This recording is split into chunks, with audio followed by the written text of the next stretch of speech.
Ooh, I'm not gonna lie guys, I kind of had my hopes up for this one. And that's because I'm here with the KGM Musso EV. The first actually affordable electric ute to go on sale here in Australia. It's just launched here and I've got it here in the top spec all-wheel drive. And it does start at $60,000 AUD, so on the road for the front wheel drive version. This one here, 64,000 AUD. It's got a BYD derived battery, decent electric driving range, and actually a boatload of power. However, there are just a few things about this car that really let it down. And mean that I basically can't recommend that you go and buy one. So I'm going to be doing a full review here of the KGM Musso EV. Cool. What do I think of this SUV UT thing? Because it's not really a proper UT. We'll get into all of the tray dimensions, all the power drives, how fast it is off the line. God. And then I'll be ending on my final thoughts. What do I think of the KGM Musso EV? Without further ado, let's get into it. So like I said guys, before this car launched, if you wanted an electric, you basically just had the LDV ET60, which is in a completely different league to this in terms of pricing. It's like $92,000. Or you go up again another league or another couple of leagues to the F-150 Lightning. So in terms of electric utes, there wasn't really anything in the affordable price range. So that is something that the KGM Musso EV does address. However, if you're thinking this doesn't look anything like the SsangYong Musso of old, well, that's because this is a completely different car, completely built on a different platform. This is based on the same monocoque architecture. The KGM Torres and Action are the cars that we've reviewed on the channel. And KGM is a Korean company that recently acquired SsangYong. And so all of the cars have been completely rebranded to this KGM brand. And that's why this thing looks nothing like the Musso. And that has lots of implications for how this thing handles doing use stuff, but we'll get back to that. Let's start with the way this thing looks because, yeah, I mean, there's a lot going on at the front. I have to say, I don't mind this kind of light bar here interspersed with little inserts there. It's a pretty full-on design here with these red inserts that don't really serve any purpose. You do get your radar down there because this thing does get a pretty decent safety suite, as well as a couple of cameras up the top there. We also get a front-facing camera there because we do get a 360 camera. And kind of reminds me of that Mark 7 Golf R. I think it was like Pamelo yellow or something. Interesting color for a UT. And also up here on the bonnet, you do get these plastic inserts here, which are meant to resemble those old hooks on cars. Yeah, I don't recommend doing that with your KGM Musso EV. I think they would just snap off, to be honest. And actually, I'm not a huge fan of these either. Because they do create a lot of wind noise, but we'll get back to that in the driving section. Now, given that this does share a lot in common with the KGM Torres, which is an internal combustion engine car, I don't think it's been adapted very well for the EV platform. Now, as you'll see later on as well, this isn't the most efficient car in the world. In fact, it's far off it. It is a pretty massive ute at almost 5.2 meters long. However, because this front end is very similar to the KGM Torres, yeah, it's not the most aerodynamic design. But let's check out the side. Oh, look. So as you can see, coming to the side, because this thing is basically packaged like an SUV, it has very different dimensions. You get more space in the front row and the second row, and definitely more comfortable in the back row compared to a Hilux. However, the ground clearance is no good. It's only 181 mil, and that's because of the BYD Blade LFP battery. So in terms of off-roading, yeah, you'd have to be very, very careful not to knock the battery. So already very interesting look from the side, and but we'll get back to that in a second. Another thing you do have to keep in mind with the Musso EV is it is fully electric, and it comes as either a front-wheel drive. They are wrapped in these Kumho EV HP71 tires, very long name for a really crap tire, and this thing actually has lots of difficulty putting power down to the road, even in the front-wheel drive version. The all-wheel drive just doubles that problem by also making it hard to put power down to the rear. So if the Musso EV can't put power down to the road, you can only imagine what the experience would be like off-roading. So I highly recommend avoiding that if you have one of these. You also get this 360 camera here. Keyless entry and go is standard across the range, which is good. No privacy glass, unfortunately, and this weird insert here on the door, which just looks a bit odd to me. You also get a Rhino decal, which is also a bit odd. anti-swim roof rails, and you get some roof rails up the top there. I know it sounds like I'm being really negative, but there's just a few things that irk me about this. But let's check out the rear. Okay guys, coming to the rear of the vehicle now, and before you start commenting, Jacob's just biased, he hates the car for some reason. Actually, I really didn't want to dislike this vehicle because there really is no other option on the market. Like I said, the other utes are in a different price bracket altogether. They're only supposed to get less than 300 kilometers of range. So we'll get back to the battery and charging specs, but that is one of the redeeming factors of this EV. It might make it make sense to you. But let's continue with the rest of the exterior design. I actually don't mind the rear end of this. You do get KGM DeBoss there, Musso EV spelled out there, your reversing camera, as well as your rear bumper. Looks kind of... And we also get some nice steps here so you can step up and look into your tray. Now, speaking of the tray, we can open it up here. It is somewhat dampened, which is really good. And it is also hydraulically assisted, so that also makes it really easy to open and close with one hand. Now, let's talk about the dimensions of the tray. So if you compare this to something like the Hilux, once again, well, the Hilux has about 500 mil more length in the tray, which makes a world of difference. It's also quite a bit wider between the wheel arches, despite the KGM Musso EV being wider physically. Now, in terms of towing and payload, well, unfortunately, this only gets an 1800 kilo towing capacity. And that is because we only get coil sprung rear suspension. There's no leaf springs here. This is, like I said, built on an SUV platform. Depending on the spec you get, if you go for the front wheel drive, you do get slightly more payload at 905 kilos, which is decent enough. And that comes with a 370 kilo GVM. This one here has a 3090 kilo GVM, but the curb weight is slightly higher, so that means the payload is lower at 805 kilos. I wouldn't be trying to tow anything super heavy on the back of your Musso EV, especially because of what it'll do to your range and battery. But let's talk about that. So this is where the Musso EV is actually quite competent, at least for the price. So if we open this up here, we do have our charging ports here at the front of the vehicle. Now it does come with an 80.6 kilowatt hour BYD Blade LFP battery, which does use world's cell-less technology. Now KGM does quote up to 300 kilowatts of DC fast charging. However, this morning I did charge on a 150 kilowatt charger, and I was not able to get above 94 kilowatts DC fast charging. In fact, most of the time it was around 75 to 80 kilowatts. I'm sure if the conditions are perfect for it. However, in my experience, I haven't gotten anywhere close to 300 kilowatts.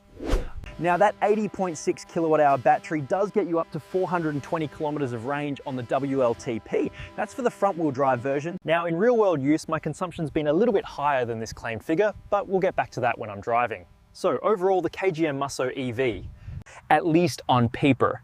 But let's check out the interior. Best? Decent enough. So before I get into some of the things that I think are frankly a bit questionable about this interior, let's start with what I do like. Dining for process. Firstly, I do like these seats. They are faux leather. They're pretty comfy. You do get adjustable lumbar to side, which is really good. Now you also get heating and cooling for the seats, which is really good to see. And you can also adjust this passenger seat from the back row. I also think storage is pretty decent in this car. So you get a pretty decent amount of storage here in the center console, kind of useless storage shelf there. You do get a little phone holder thing here, which you can also do a USB pass-through, and that is useful because this thing only comes with wired Apple CarPlay. We'll get back to the infotainment system in a second because that's kind of in the category of things that are a bit questionable. We do get a couple of cup holders here as well as a wireless charger, soft center armrest with a decent amount of storage space with another cable pass-through that's a bit useless because there's no USB ports in the center console. The glove box is a decent enough size, and the door bins are actually massive. We get a couple of cup holders and some storage space in the doors, which is good. Material choices are okay up front. This is kind of soft and squishy, which is nice. And along the door here is a bit soft, but it is very Paris. And I also don't mind this digital instrument cluster. It shows plenty of information. It's really easy to use, intuitive. Let's get started on what I don't like. First of all, this infotainment screen. For some reason, sometimes when you turn on the car, it just will not turn on for probably close to a minute. Genuinely one of the most frustrating infotainment screens I've dealt with. It's inconsistent. The Apple CarPlay sometimes doesn't connect even though it's wired, which I've never experienced before. So yeah, and also accessing vehicle settings sometimes is just laggy. Things just take this. That's not to say it's not a good screen. The display is fine. It's the software inside it that is just really frustrating to use. And we can also go into a transparent chassis view or a 3D view as well. And it is weirdly responsive in the 3D camera view, so no issue there. Another thing I'm not the biggest fan is this absolutely massive hexagonal wheel up ahead. This is a KGM in a couple of their cars. Not to mention when you're driving, you get a weird amount of road feel through the wheel, and not in a good way. You do get a couple of paddle shifters. You do get a heated steering wheel button there, as well as your media controls and your adaptive cruise control and lane centering controls on the right. We also get a favorite button here, which I've set to climate controls, which opens up a full screen climate control window. And that's because we don't get any physical climate controls. And another thing that is not unique to this car, it's a KGM thing that I've noticed before, is this little gear shifter. Annoyingly, you have to shift it twice to put it into gear. So you can go just once down into drive, but if you want to go into reverse to do a 3-point turn, for example, you have to press it twice. And sometimes it... To be honest, guys, they've kind of nailed the back seats here, and I actually genuinely mean that. So first of all, starting with the seats, you can recline them. And the reason you can recline it is because you get plenty of legroom here in the back. So that extra wheelbase does go a long way, obviously being built on an SUV. And my leg angles is quite comfortable. The seats themselves are also nice and comfy, faux leather, pretty supportive. And in terms of amenities back here, we do get a couple of air vents, which is good to see, as well as a couple of USB-C ports and some extra little storage areas there. And there's a couple of map pockets here, including a small one for your phone, and headroom is actually pretty decent too. So overall, the back seats are probably the strongest part of this car. If I step out for a second, we can also pull this, fold this forward, and there's a little bit of storage space at the back here, which is taken up by KGM accessories. And this one here is a vehicle to load, so you can plug it into the charging socket of the car, open it up, and you get a household socket in there, and you also get a tire mobility kit. Because this thing doesn't come with a spare tire or anything like that, so decent practicality. Unfortunately, you can't lift up the bottom of the seats, but you know what? Beggars can't be choosers. You know what you can be? Smart. If you go to Car Sauce Buy, if you guys are in the market for any new car, whether it's a KGM Musso EV, maybe a new Toyota Hilux, or something completely different, make sure you scan the QR code on screen now. That's because we have a team of dedicated car buyers who use their ES Bright to get you the best price on your next car. Honestly, who wants to go through the stress of haggling at a dealership? Let our team. So if that sounds good to you, and it absolutely should, make sure you go to Car Source Buy by scanning the QR code on screen now, or just Googling. All right, it's time to launch this thing. Alrighty guys, let's launch the KGM Musso EV. First thing I'm gonna do is I'm gonna switch it into work. Yeah, we're gonna launch it, and hopefully we can put down the power. Let's do this.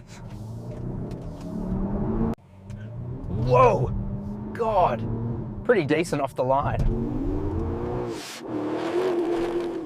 Bit of wheel spin, come on. Build, build, build. Ooh, oh. You know what, that is actually better than I expected. 0 to 100 in 7.1 seconds. I wasn't expecting sub 8, I can tell you that much, but that was actually pretty good. We got off the line pretty well. Alrighty guys, driving the KGM Musso EV on the road. Let's take this corner and see how she handles. Oh, whoa, lots of body roll. All right, okay, so she doesn't handle amazingly well, but I wouldn't expect that from an electric ute. So what powers this thing? 152 kilowatts of power, 339 Newton meters of torque. You can also get it, like this one, as an all-wheel drive. And so it adds another identical motor to the rear, and now it does produce a total 266 kilowatts of power, 630 Newton meters of torque. Now I can swipe down from the top here and select sport mode. Let's plant it, see what she's got. Yeah, the power delivery is very, very gradual, but it's not going to knock you back in your seat. However, I am noticing that the steering is really artificially heavy now in sport mode. Let's talk about some things that are actually pretty decent, because to be honest, because I didn't really have an issue with electric utes. Now, oh yeah, pretty soft, but very, very floaty. Now, I'll get back to that, but let's talk about range for a second, because it's a decent story. But so far, I've been seeing an average of about 22.7 kilowatt hours per 100 kilometers, which is not amazing, to be honest. True. Now, this thing does come with an 80.6 kilowatt hour BYD Blade LFP battery. It is, however, if you work out the real world range based on that consumption, yeah, you're probably looking at closer to 350 Ks of range, which is still pretty good. But let's do Saucy Corner and see how this thing handles. I'm gonna launch it, and we'll see if we can take this corner with any kind of speed. Let's do this. Oh yeah, it does struggle to put down traction from the line, as you would have seen earlier. Whoa. It does build up speed pretty quickly though. Jeez, that was a lot of understeer there. And to be honest, the traction control did not help one bit. Oh, God, these tires have been tortured. Yeah. So as you can see, this thing is a little bit dangerous in the way that it continues to deliver power around the corner. Another thing I have to say I'm not a massive fan of are, there's a few things, to be honest. The ride quality has a few not very pleasing like vibrations in the road. You really feel it through the feet, through the hands, through the steering wheel. It's not a very refined feeling car on the road. And I don't know if it's the little decorative things on the bonnet or what, but something is causing disturbed air around the front of this car and you can really feel it. And I think it might be caused by those bonnet flourishes there, which, you know, they don't really add anything to the look of the car. Now, the good thing is you can turn a lot of those things off. The annoying part is you have to go into a couple of different menus to do it, go home, then vehicle settings. Yeah, it just takes a while to get into these settings, but you can turn a lot of these things off. The only thing you can't turn off is any of the lane keeping or lane. In terms of adaptive cruise control and driving yourself on the highway, it does a decent enough job. I will say it maintains probably too much of a distance to the car. And so it does kind of make this thing a little bit harder to live with on a daily basis, especially if you have to take this thing on the freeway. Now, if range is a big factor for you, you can go for the front wheel drive version. However, that also has really bad issues with putting down traction. So as you can see, there's a few issues with this car. It makes it very difficult for me to kind of recommend it, but I guess we'll have to get into my final thoughts. All right, final thoughts, guys, on the KGM Musso EV. To be honest, this thing does have a couple of things going for it. Well, if you are after an not to mention the range, battery, and charging are all pretty good on this thing. EV, it excels. However, the towing and paves a lot specs leave a lot of, but the on-road driving experience, which is a pretty crucial part to a car, so either the tires need to go or the traction control needs to be recalibrated. I find the ride quality quite uncomfortable. It's an uncomfortable mix of soft. That being said, if you do just want a cheap electric runabout for around town, take the groceries, take the kids to school, this will do the job. And just don't think you'll be able to tow anything heavy or go off-roading with this thing. But of course, let me know in the comments down below, what do you guys think of the KGM Musso EV? Have I been too harsh on this thing? Are you considering buying one? I want to hear all of your opinions in the comments below. And of course, scan the QR code on screen now if you are after a new car. Our dedicated team of car buyers will be happy to help you out and save you a bucket load of cash. And also, make sure you like the video and subscribe to the channel so you see all the latest electric ute reviews as they go live. All right, guys,